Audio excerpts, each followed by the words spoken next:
بزرگوں، دوستوں اور بھائیوں، السلام علیکم ورحمۃ اللہ وبرکاتہ۔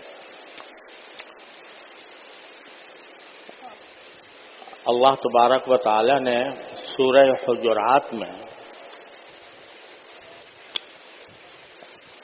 مسلمانوں کو کچھ ایسی ہدایات عطا فرمائی ہیں کہ اگر ہم ان پر صحیح معنی میں عمل پیرا ہو جائیں تو ہمارے آپس کے تمام جھگڑے ختم ہو سکتے۔ جیسا کہ پہلے عرض کر چکا ہوں کہ اللہ تعالیٰ نے فرمایا کہ تمام مومنین بھائی بھائی ہیں، لہذا بھائیوں کے درمیان ہمیشہ اصلاح کی کوشش کرو اور حتی الامکان جھگڑوں سے پرہیز کرو۔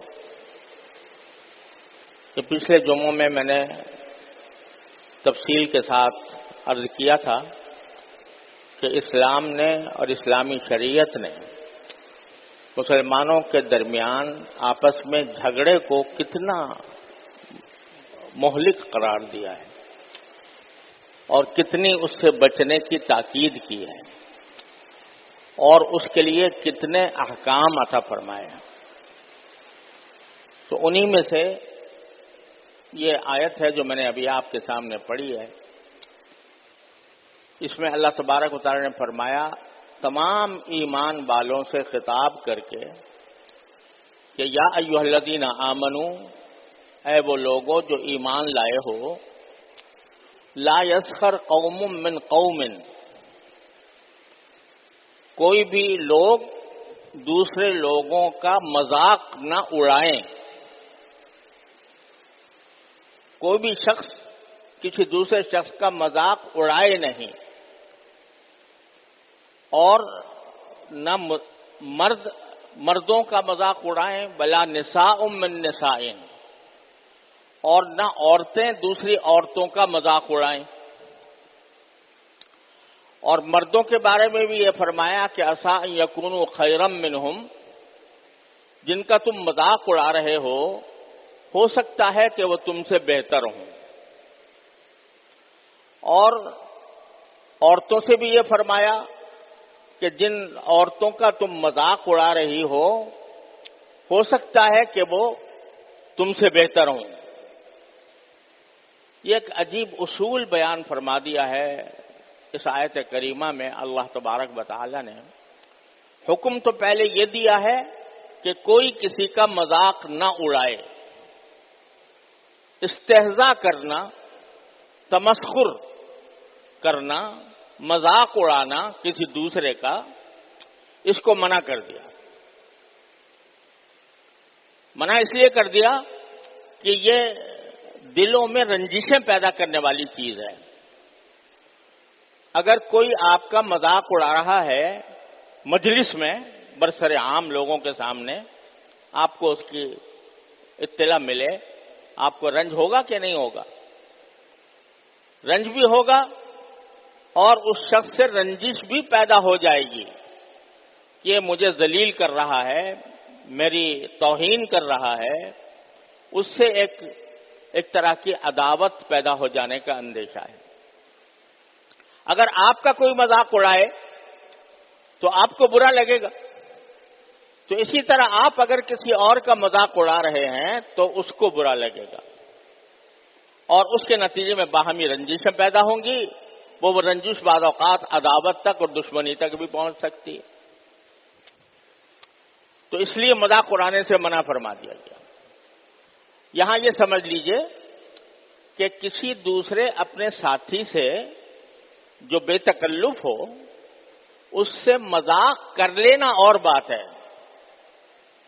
اور مذاق اڑانا اور بات ہے۔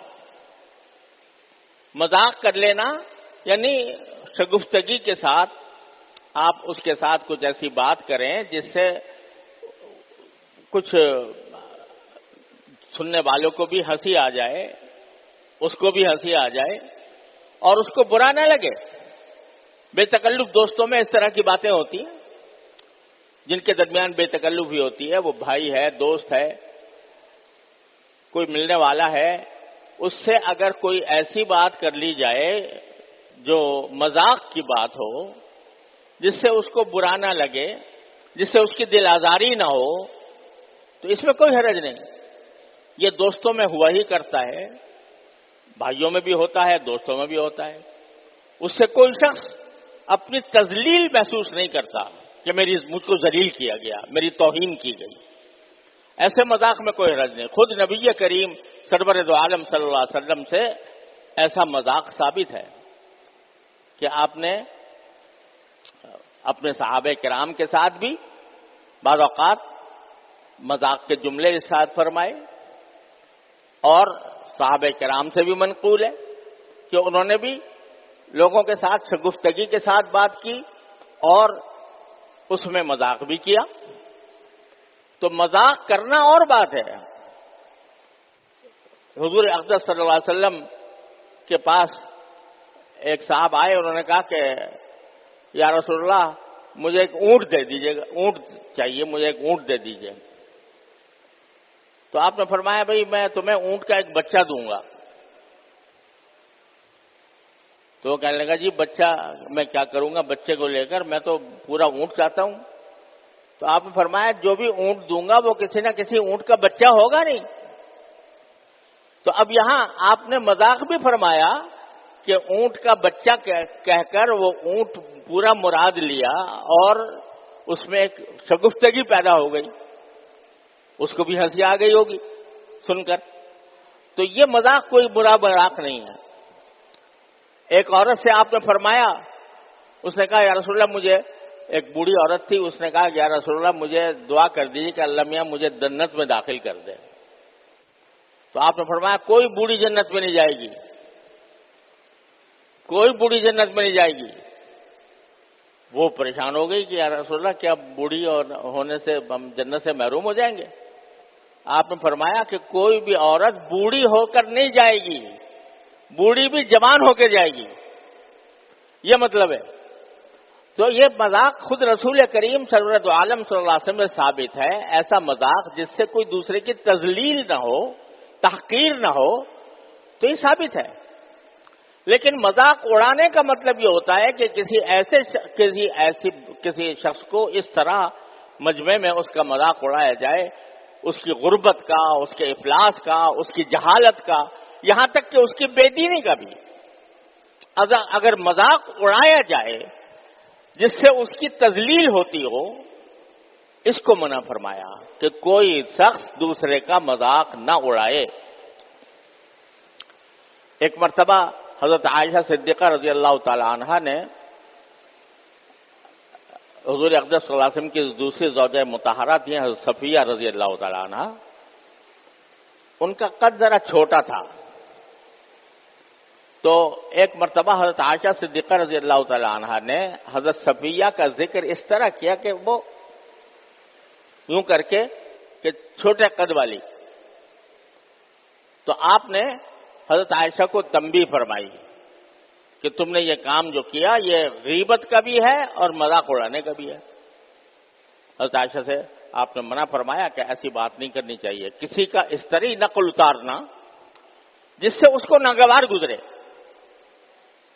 تو یہ غیبت میں داخل ہے. آپ نے منع فرما دیا. تو کوئی کسی کا مذاق نہ اڑائے. اور اس کے بعد جو اصول بیان فرمایا ہے وہ یاد رکھنے کا ہے، وہ یہ کہ عسیٰ ان یکونوا خیرا منہم، کچھ بعید نہیں ہے کہ جن کا تم مذاق اڑا رہے ہو وہ تم سے بہتر ہوں.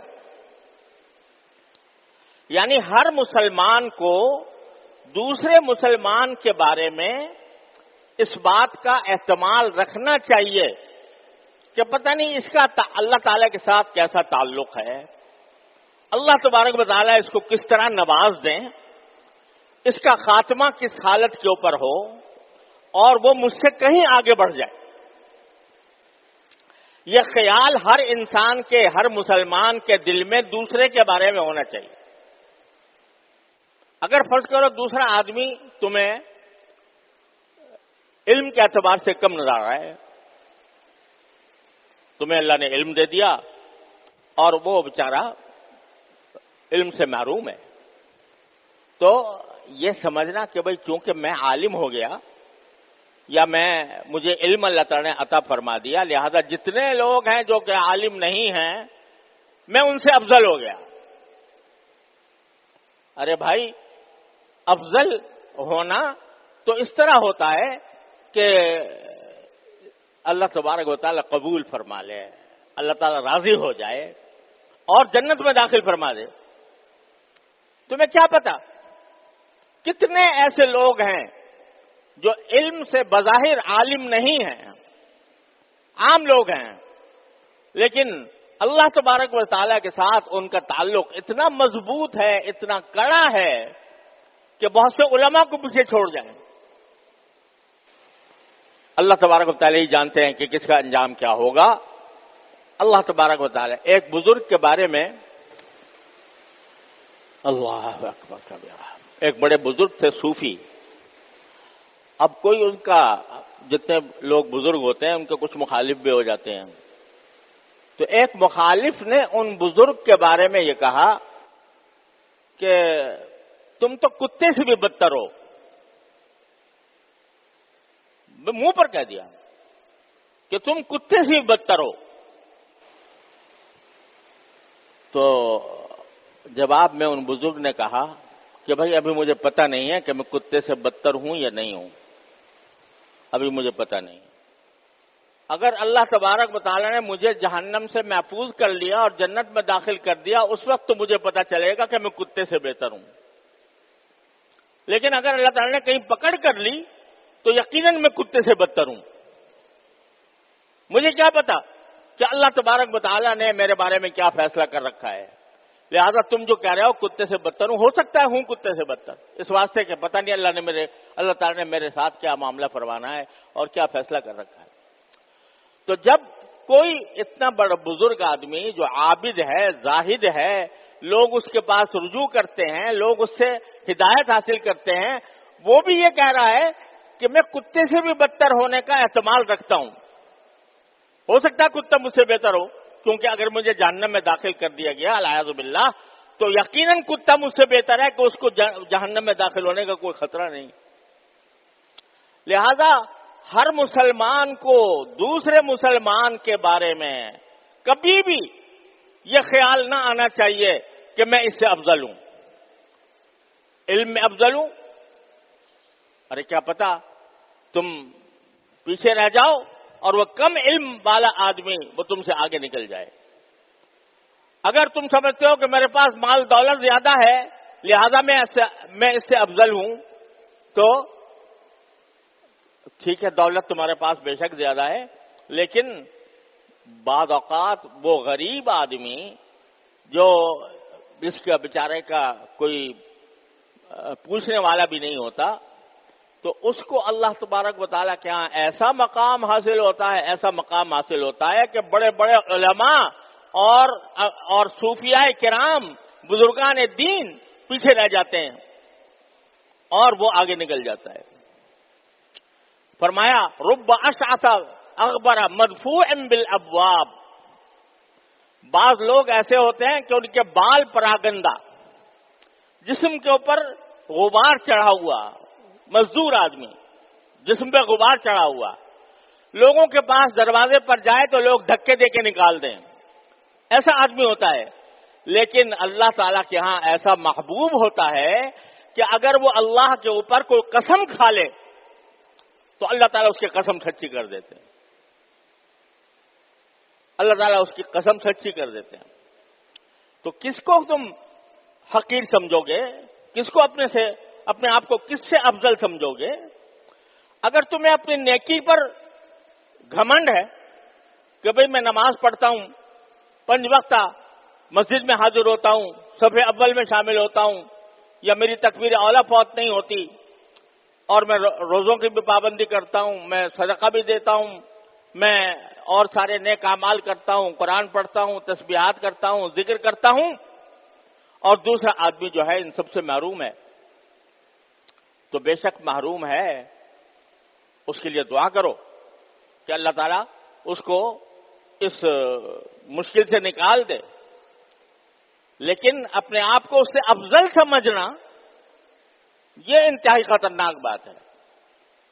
یعنی ایک نمازی بے نمازی کو حقیر سمجھے، ذلیل سمجھے اور اپنے آپ کو اس سے افضل سمجھے، اس کا بھی کوئی حق نہیں۔ کیا پتا انجام اس کا بہتر ہونے والا ہے یا تمہارا بہتر ہونے والا ہے۔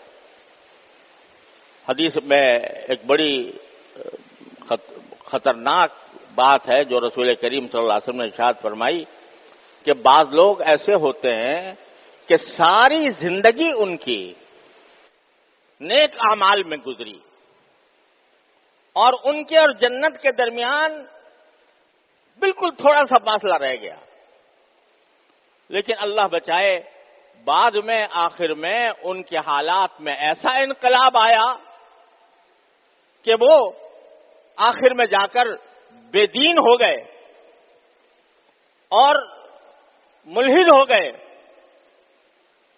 اور اس کے نتیجے میں جب خاتمہ ہوا تو خاتمہ ایمان پر نہیں ہوا۔ اور بہت سے ایسے ہوتے ہیں کہ ساری زندگی غفلتوں میں گزری، گناہوں میں گزری، بدعمالیوں میں گزری، لیکن جب موت کا وقت قریب آنے لگا اللہ نے توبہ کی توفیق بخش دی، توبہ کی توفیق ہو گئی اور ساری زندگی کے گناہوں سے اس نے توبہ کر کے معافی مانگ لی تو خاتمہ ایمان پر ہوا۔ اللہ تبارک و تعالی، اب دیکھو پہلا آدمی باوجود ہے کہ وہ نیک تھا لیکن آخر میں جا کر اس کے حالات خراب ہو گئے اور اس کے نتیجے میں وہ جہنمی بن گیا، اور جو دوسرا آدمی جو ساری زندگی بدعمالیوں میں گزری تھی لیکن خاتمہ ایمان پر ہوا، عمل صالح پر ہوا، تو اس واسطے اللہ تعالی نے اس کو جنتی بنا دیا۔ تو کس کو حقیر سمجھو گے، کس کو ذلیل سمجھو گے، اپنے آپ کو کس پر افضل سمجھو گے؟ پتہ نہیں اس کا خاتمہ کیسا ہونے والا ہے، تمہارا خاتمہ کیسا ہونے والا ہے۔ لہذا ذلیل سمجھنے کا، حقیر سمجھنے کا کسی کو حق نہیں ہے۔ گناہ گاروں کو بھی ذلیل سمجھنے کا حق نہیں ہے۔ ان کے گناہ سے نفرت کرو، ان کی بدعمالی سے نفرت کرو، لیکن ان کی ذات کے اوپر ترس کھاؤ، ترس کھا کر دعا کرو، اے اللہ اپنی رحمت سے اس کو اس مصیبت سے نجات دے دیجئے، اس کی اصلاح کر دیجئے، یہ دعا کرو۔ حقیر نہ جانو، ذلیل نہ کرو۔ تو یہ جملہ فرمایا عسیٰ ان یکونوا خیرا منہم، یہ عام جملہ ہے، بالکل اس میں کوئی تخصیص نہیں ہے۔ جن کا تم مذاق اڑا رہے ہو، چاہے وہ جاہل ہو، چاہے وہ بدعمل ہو، چاہے وہ گناہ گار ہو، اگر تم اس کا مذاق اڑا رہے ہو تو کچھ پتہ نہیں کہ تم بہتر ہوگے یا وہ بہتر ہوگا، انجام کس کا بہتر ہوگا۔ حضرت حکیم الامت مولانا اشرف علی صاحب تھانوی رحمۃ اللہ علیہ فرماتے ہیں کہ وہ جملہ بھی ایسا ہے کہ اللہ تعالی ہمیں سمجھنے کی توفیق عطا فرمائے۔ فرمایا کہ میں ہر مسلمان کو حالاً اور ہر کافر کو معالاً واحتمالاً اپنے سے افضل سمجھتا ہوں۔ ہر مسلمان کو حالاً یعنی اس وقت بھی ہر مسلمان جب ایمان ہے اس کے پاس تو اپنے آپ سے افضل سمجھتا ہوں اس کو، اور کافر کو بھی، غیر مسلم کو بھی احتمالاً، یعنی یہ احتمال ہے کہ اللہ تعالیٰ اس کو ایمان دے دے اور ایمان دے کے رخصت کرے تو اس لحاظ سے افضل سمجھتا ہوں۔ تو یہ جو دماغ میں خناس پیدا ہو جاتا ہے ہم لوگوں کے، ذرا سا علم آ گیا اور گھمنڈ میں مبتلا ہو گئے، ذرا سی نیکی آ گئی گھمنڈ میں مبتلا ہو گئے اور ساری دنیا کو حقیر سمجھنے لگے۔ تو قرآن کہتا ہے کہ ہر مومن دوسرے مومن کو یہ سمجھے کہ شاید یہ مجھ سے بہتر ہو، عسیٰ ان یکونوا خیرا منہم۔ اگر باقی ہم لوگ صحیح معنی میں اس جملے پر عمل کر لیں، اپنے دل کو سمجھا لیں یہ بات کہ بھائی دوسرا آدمی جو ہے شاید مجھ سے بہتر ہی ہو، اگر یہ دماغ میں ہمارے بیٹھ گئی، دل میں اتر گئی، تو کبھی کسی کی تذلیل کا، تحقیر کا سوال ہی پیدا نہیں ہوتا، کسی کی تذلیل اور تحقیر کا خیال بھی دل میں نہیں آ سکتا۔ کچھ پتہ نہیں یہ مجھ سے کس جگہ، کس درجے میں کہاں پہنچا ہوا ہے۔ بہت سے لوگ ایسے ہوتے ہیں کہ دیکھنے میں کچھ بھی نہیں،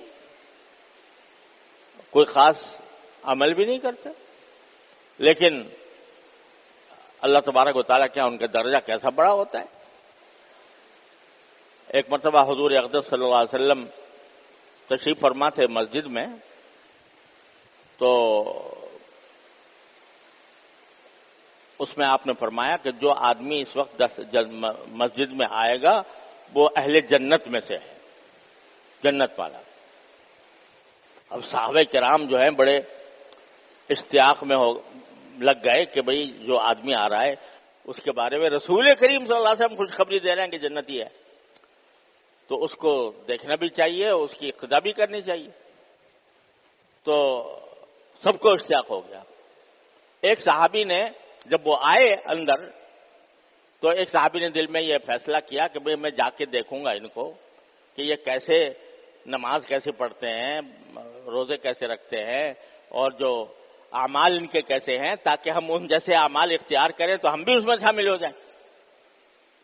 اب جب ان کے پیچھے گئے اور ان سے کہا کہ جی میں کچھ وقت آپ کے ساتھ رہنا چاہتا ہوں، تو جا کے دیکھا کہ کچھ بھی نہیں کرتے، فرائض ادا کر رہے ہیں اور گھر میں جو معمول کے مطابق جو کام ہوتے ہیں وہ کر رہے ہیں۔ رات کو سوچا کہ شاید رات کو کھڑے ہوتے ہوں گے، بڑی تہجد پڑھتے ہوں گے، زیادہ دیر تک تہجد پڑھتے رہتے ہوں گے، لیکن دیکھا کہ وہ بھی نہیں، سو گئے، اور آخری شب میں تھوڑا سا اٹھ کے پڑھ لیا بس۔ بڑے حیران ہوئے کہ اتنے بڑے بڑے صحابہ کرام جو ہیں، جتنے کے جو عبادت میں، زہد میں، تقوی میں کہیں سے کہیں پہنچے ہوئے ہیں، ان کے بارے میں نہیں، اس آدمی کے بارے میں یہ فرمایا کہ یہ جنت میں جائے گا۔ بڑے حیران ہوئے۔ تو بعد میں انہوں سے پوچھا کہ بھئی آپ کا کون سا عمل ایسا ہے کہ جس کی وجہ سے رسول کریم صلی اللہ علیہ وسلم نے اتنی بڑی خوشخبری دے دی آپ کو جنت کی؟ تو انہوں نے کہا کہ جی میں کوئی لمبی چوڑی عبادت تو مجھ سے بن نہیں پڑتی، لیکن میں جو نبی کریم سرور دو عالم صلی اللہ علیہ وسلم جنہیں جو احکام عطا فرمائے ہیں ان کی پابندی کرتا ہوں، بس گناہوں سے بچتا ہوں، اور جو احکام آپ نے دیے ہیں ان کی پابندی کرتا ہوں بس۔ تو اب دیکھنے میں وہ ایک عام آدمی معلوم ہو رہے تھے، لیکن پتہ چلا کہ ان کو اللہ تعالیٰ نے کیسا درجہ عطا فرمایا کہ خوشخبری دے دی رسول کریم صلی اللہ علیہ وسلم نے ان کو جنتی ہونے کی۔ تو بھائی کس بنا پر اپنے آپ کو بڑا سمجھو، کس بنا پر افضل سمجھو؟ تم نہیں جانتے جو آدمی میرے سامنے بیٹھا ہے، جو میرے سامنے گزر رہا ہے، اس کا اپنے اللہ سے کیا تعلق۔ بظاہر دیکھنے میں آدمی کوئی خاص نیک نظر نہیں آتا، لیکن پتہ نہیں اللہ تعالیٰ کو اس کی کون سی ادا پسند آ گئی ہو، کون سا عمل اس کا اللہ تعالیٰ کے یہاں مقبول ہو گیا ہو۔ لہذا کسی کو بھی حقیر یا ذلیل سمجھنے کا تمہارے پاس کوئی جواز نہیں۔ عسیٰ ان یکونوا خیرا منہم، عام اعلان کر دیا، لا یسخر قوم من قوم عسیٰ ان یکونوا خیرا منہم۔ پھر آگے فرمایا بلا نساء من نساء، اور عورتیں بھی کسی دوسری عورت کو حقیر نہ سمجھیں، اس کا الگ سے ذکر فرمایا۔ اور اس میں یہ مفسرین نے یہ نقطہ بیان فرمایا ہے کہ اس سے بتلانا یہ مقصود ہے کہ مردوں عورتوں کا اختلاط نہیں ہونا چاہیے، مردوں کا الگ ذکر، عورتوں کا الگ ذکر۔ ایسا نہ ہو کہ مرد جو ہے وہ عورت کے ساتھ مل رہا ہو اور عورتیں مرد کے ساتھ مل رہی ہوں، مخلوط اجتماع ہو رہا ہو، یہ نہیں ہوتا، بلکہ مردوں کا الگ حکم ہے، عورتوں کا الگ حکم ہے۔ تو عورتیں بھی دوسری عورتوں کو حقیر نہ سمجھیں، ان کا مذاق نہ اڑائیں۔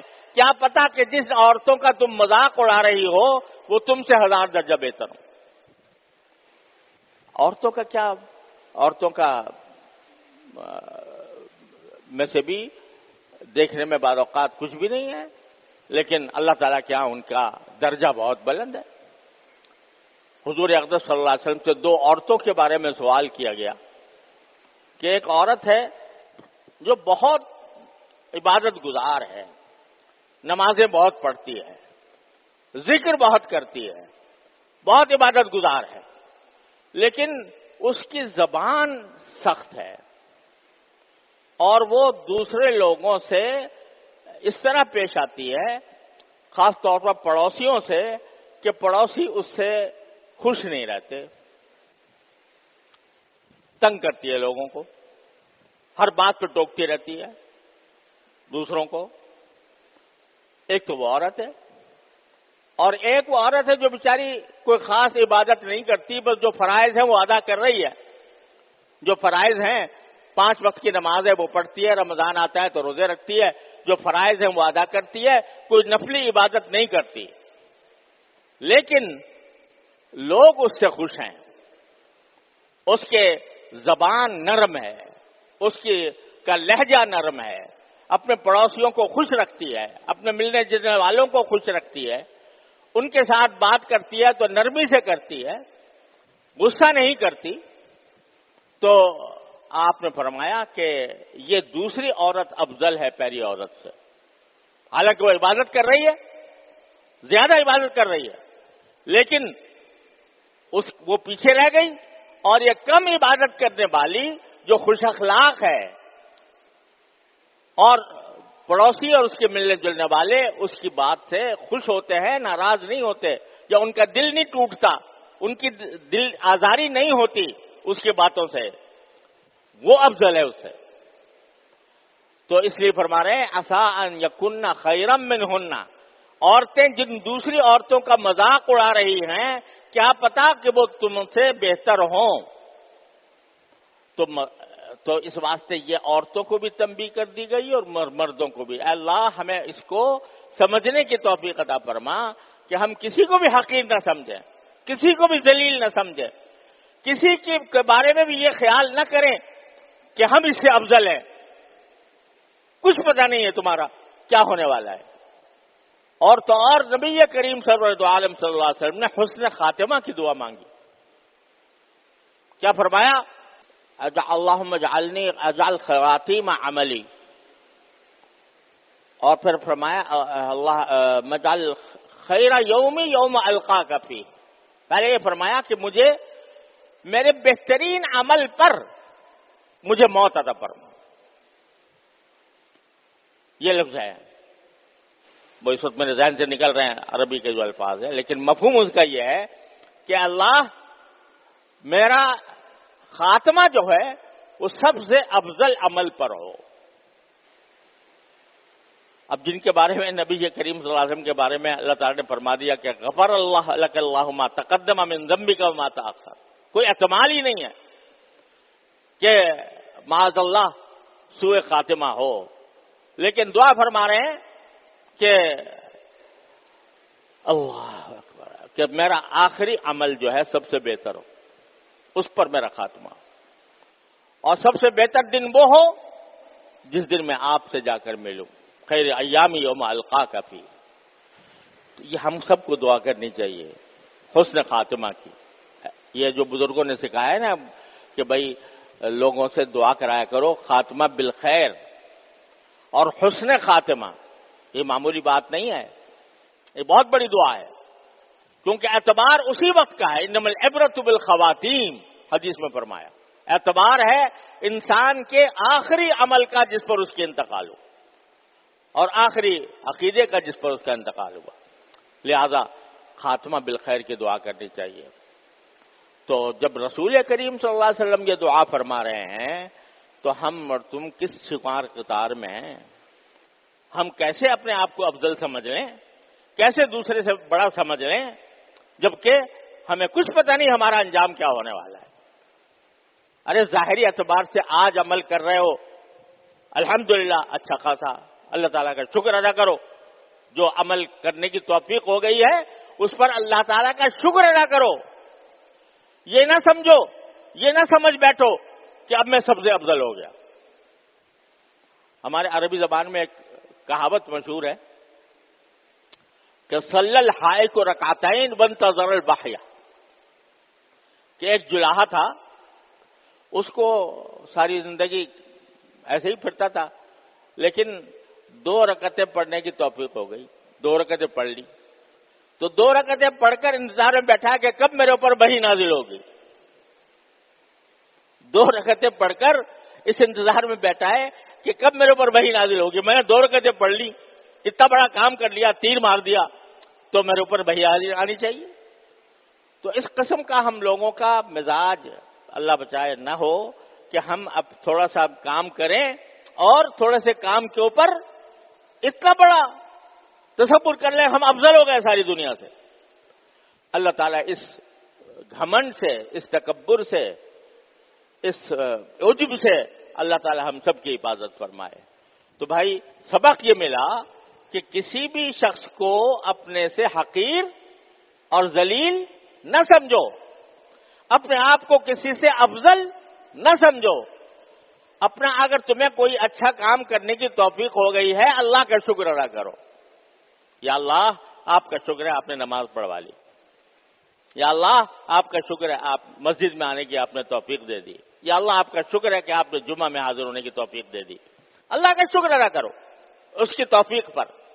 دوسروں کو حقیر نہ سمجھو، دوسروں کو ذلیل نہ سمجھو، ان کا مذاق نہ اڑاؤ۔ لا يسخر قوم من قوم عسى ان يكونوا خيرا منهم ولا نساء من نساء عسى ان يكن خيرا منهن۔ اللہ تعالیٰ اپنی رحمت سے، اپنے فضل و کرم سے یہ حقیقت ہمیں سمجھنے کی اور عمل کرنے کی توفیق عطا فرمائے۔ وآخر دعوانا الحمدللہ رب العالمین۔